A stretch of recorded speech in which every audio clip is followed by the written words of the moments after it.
खुदावंद यीशु मसीह के जिंदा जलाली और बाबरकत नाम में आप सबकी सलामती हो।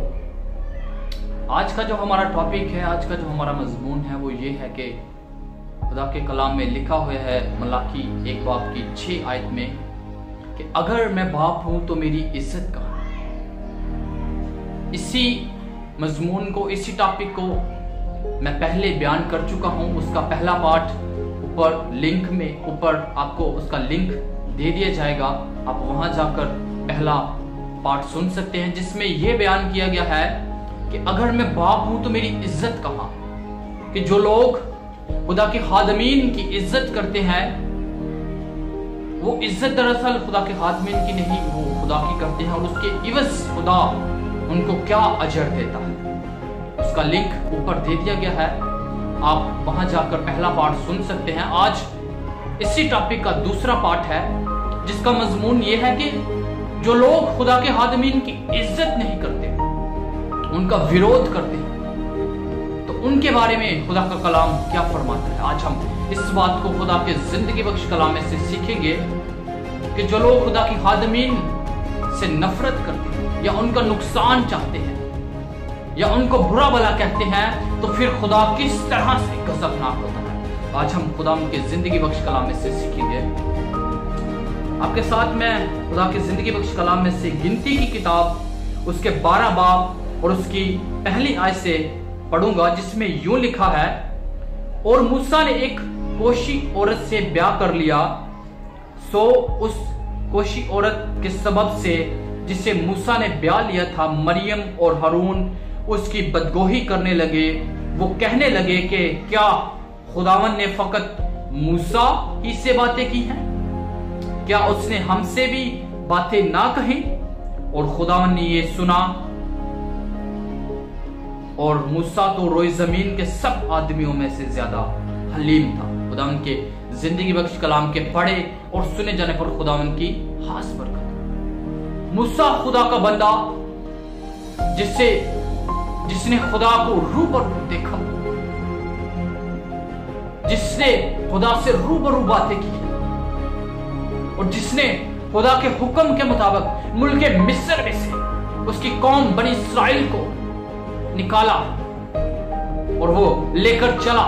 और रास्ते में क्या होता है कि जब उसने कोशी औरत से ब्याह कर लिया, तो उसकी बहन मरियम और उसका भाई हारून उसकी बदगोही करते हैं और कहते हैं कि क्या खुदावंद मूसा से ही ज्यादा बातें कर सकता है?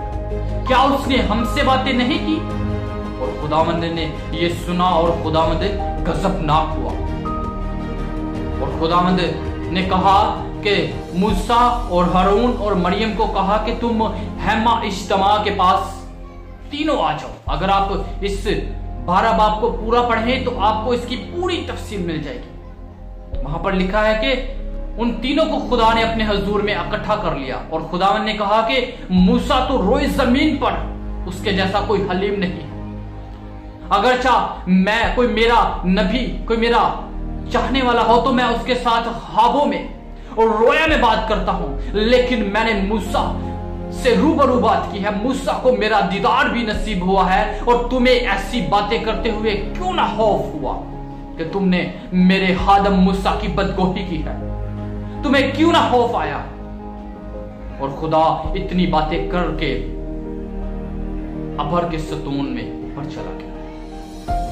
और लिखा है कि जब खुदावंद ऊपर चला गया, तो वहां पर मरियम बर्फ की मानित कोड़ में जकड़ी गई, उसको कोड़ लग गया।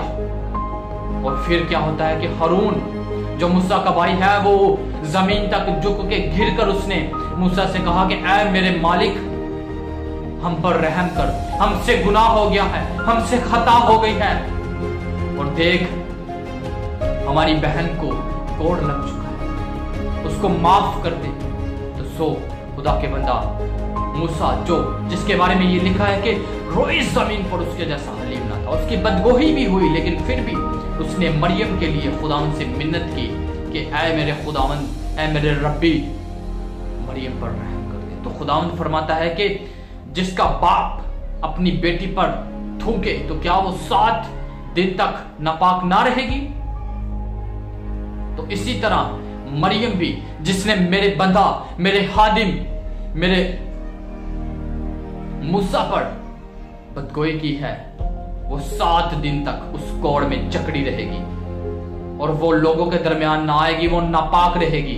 वो 7 दिन तक हैमा इज्तिमा से बाहर रहेगी और वो 7वें दिन अंदर आ सकती है, फिर उसको इजाजत है। सो आज का कलाम हमें यही सिखाता है कि हमने खुदा के खादमीन के बरखिलाफ कोई बात नहीं करनी, उनका कोई बुरा नहीं चाहना, क्योंकि खुदा गजबनाक होता है। जिस तरह वो मरियम पर गजबनाक हुआ और वो कोड़ में मुब्तला हो गई और 7 दिन वो कोड़ में रही, लेकिन फिर भी खुदा के बंदा मूसा ने उससे मिन्नत फरियाद की और उसको शिफा मिली। सो इसी तरह की खुदा के जिंदगी बख्श कलाम में से गहरे मुकाशवात सुनने के लिए आप हमारे YouTube चैनल को जरूर सब्सक्राइब कीजिएगा और अपने इन वीडियोस को लाइक शेयर जरूर कीजिएगा। सो आज के कलाम के वसीला से खुदा ने आप सबको बहुत ज्यादा बरकत दी। So God bless you all, God bless you Pakistan.